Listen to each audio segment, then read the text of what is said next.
What's your why? I just have, I mean, I'm an Aquarian, so we're always like people minded and humanitarian minded. And this is just how I'm built. Like, I don't even know what the why is as much as I'm driven to do this. My family is certainly part of my why as to why I wake up every day and work every day and want to create good things for them. But also, in the Jewish tradition, tikkun olam means that you live to make the world better than you found it. And I really feel that that's part of my mission in life. I get that. And interesting enough, as I go to your website, I love the about part where it says change should have been my middle name. Please elaborate on that for me because I love it. Yeah, I mean, by 5 years old, my parents had moved to Venezuela, Caracas, Venezuela, my dad was pursuing his dream of seeing the world. And so we were supposed to be stationed there for 1 year, and we ended up staying 6. And it was a formative thing for me to live in another country, to learn another language at 5 years old, to be a part of another culture. And so I've been forced to deal with change ever since I was a little kid. Then we came back to the United States and I was not an American kid. I mean, I didn't know who the Beatles were. I didn't know what a cheerleader was. I was a very naive, soon to be teenager. And, I've just had to deal with change as everybody does. But because I was 5 years old and assimilating to a different culture, I think it's made me very sensitive to not just fitting in, but trying to understand and cause connection and bridges with other people. In 2006, I became an interfaith minister because after 9/11, people were, very anti-Islam. And I was like, well, Islam is a peaceful, loving religion as well. There's extremists everywhere. So I took it upon myself to learn about 14 major religious traditions and become an ordained interfaith minister. And it has been, again, proven to be a way that I bridge differences in the world and try to understand where other people are coming from. So, yeah, change and connection, I guess, is my middle name. I love it. How do you define your coaching style? I call myself a velvet hammer, so I'm not mean, but I will be direct. I will say unpopular things, but it's all wrapped up in love. I love that. And sometimes we just need to hear that truth, right? That truth about how things are going. And I love the fact that you say the velvet because although it's soft, it's tough. It's definitely tough. Yes. How did you get started? I had really, I got started because of my intuition. My intuition was telling me to call an old acting mentor of mine because I told you I had been an actor. And the intuition was so strong that he had my next career or my next job for me. I wish my tuition were always this clear. And it was pre the internet, and I looked him up in the phone book. And I was like, do you remember me? And I didn't want to tell him that I had this intuition that I should call him. I just was, acting like I was catching up with him. Yeah. And he had become a coach, and I had never heard of such a thing. And so I became a client first. And I was a client for 2 years, changed some things in my own life.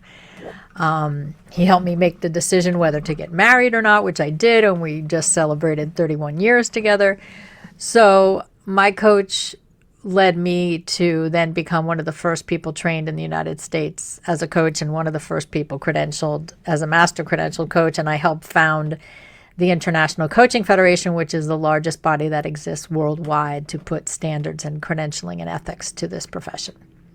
So, an intuition led you to be where you are today, 30 years later, and 31 years married. Yes.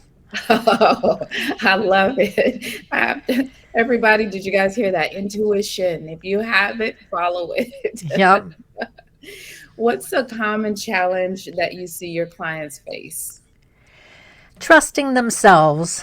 It's when you have an intuition or when you have an inkling to do something that doesn't make sense to the rest of the people in your world, it's really hard to take action. Like I often say that if everyone is telling you you're crazy, you're probably on the right track.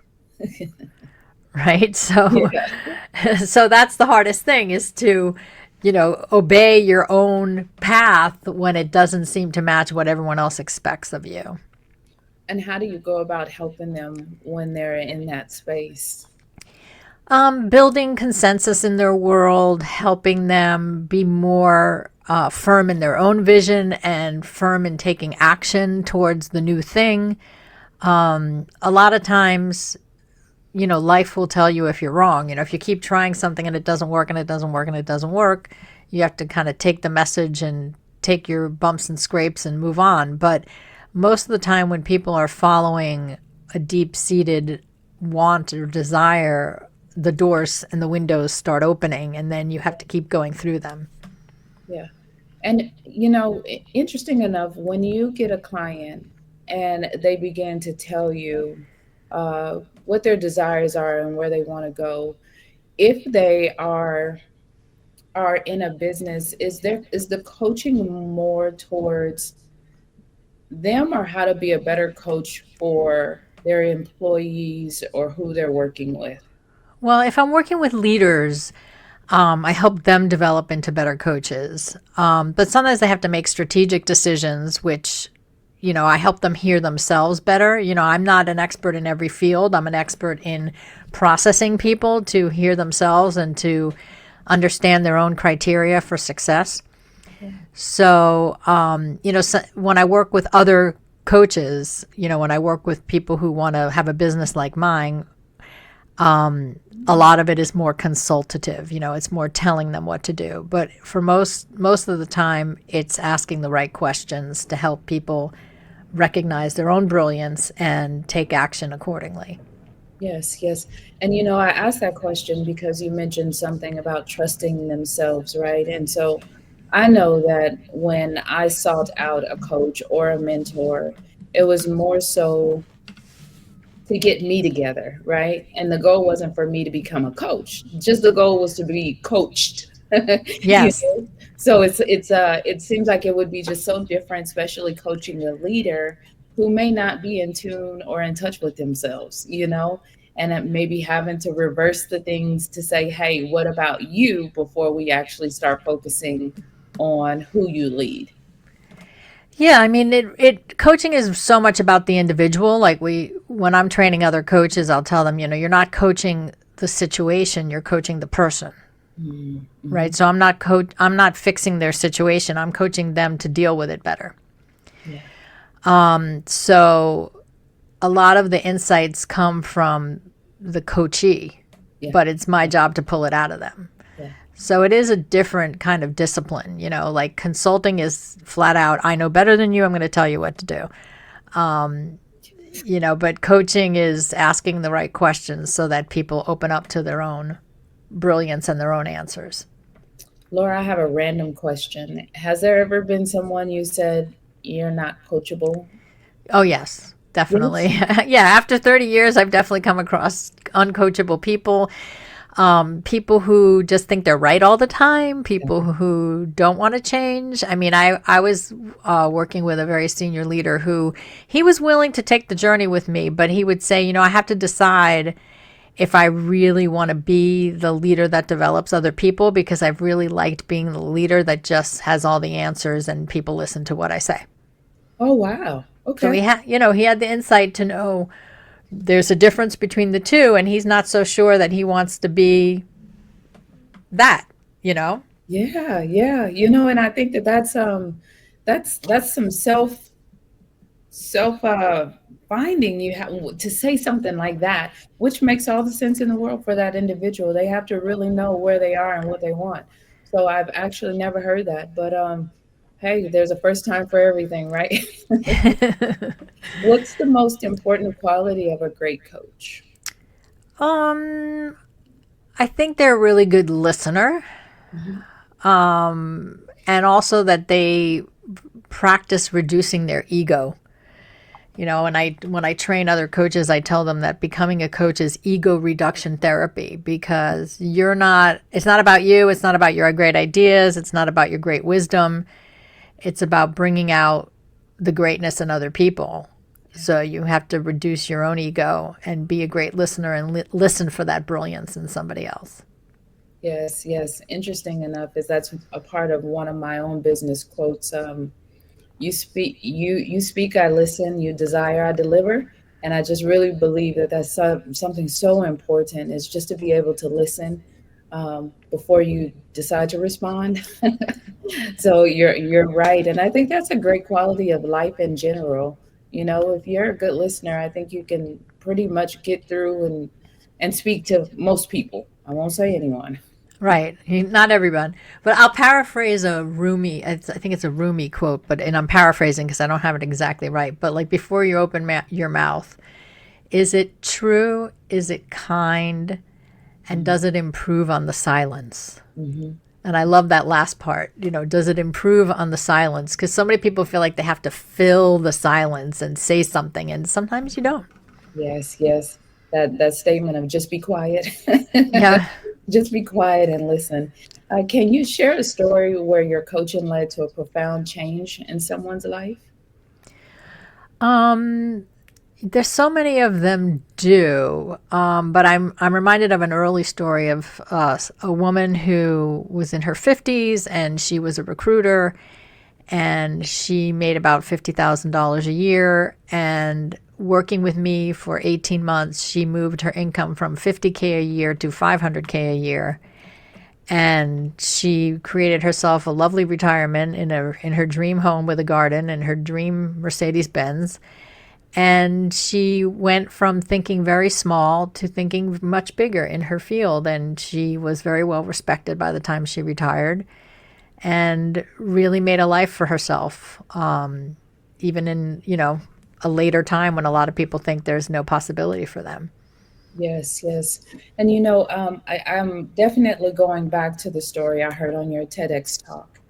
And the end of the story was saying that if I may tell just a piece of it because of what I heard, the 17-year-old having being a young mother, and then pushing forward to do the work, right? And then thereafter, as she got older, that was what she did. And she was very good at what she did and getting to where she needed to be. But as she got older, some things needed to change. And she found herself in a moment. And there was a statement you made. And of course, I'm paraphrasing. You probably know it before me. But once she realized she was in a different position and her why was different, you helped her to change that. Am I on the right track? Do you remember? Yeah, yeah, yeah. I know which story you're talking about. See, she was. We.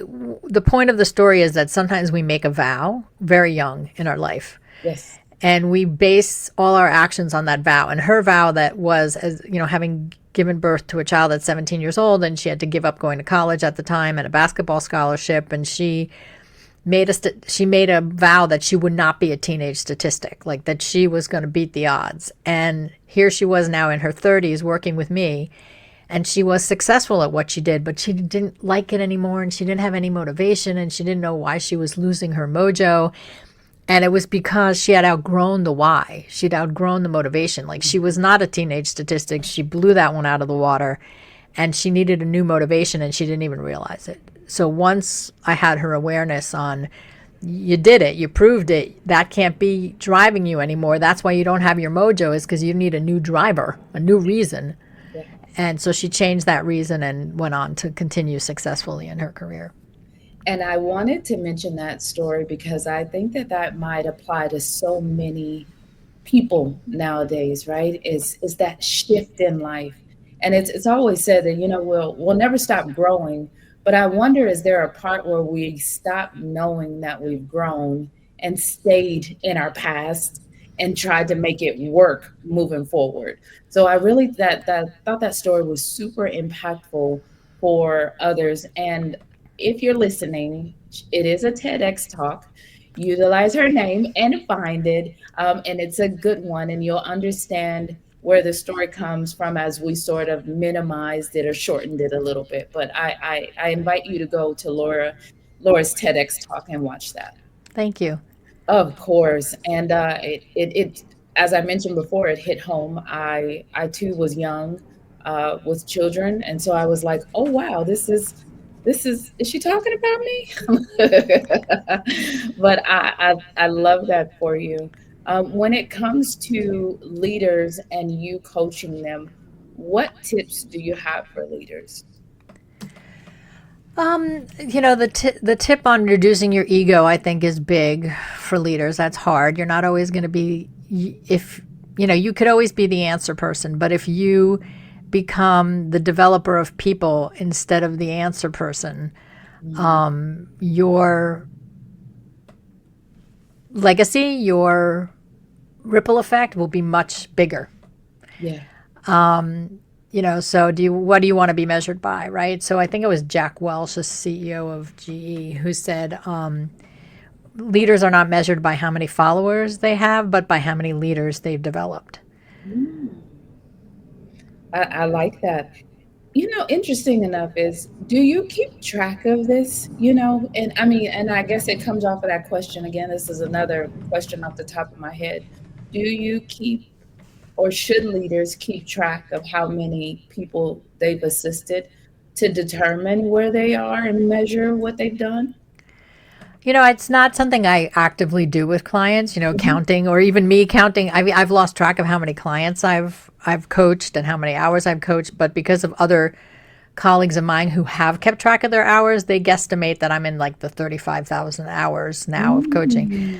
Mm. And you mastery at 10,000 hours, right? So, I think that, you know, you'll know your impact based on how many people they'll tell you, if it weren't for you, I wouldn't have done this. Or, you'll get that occasional letter of gratitude from somebody. But, people say so many nice things about you at your funeral. It'd be nice if people could say those things along the way while you're still alive and can hear them.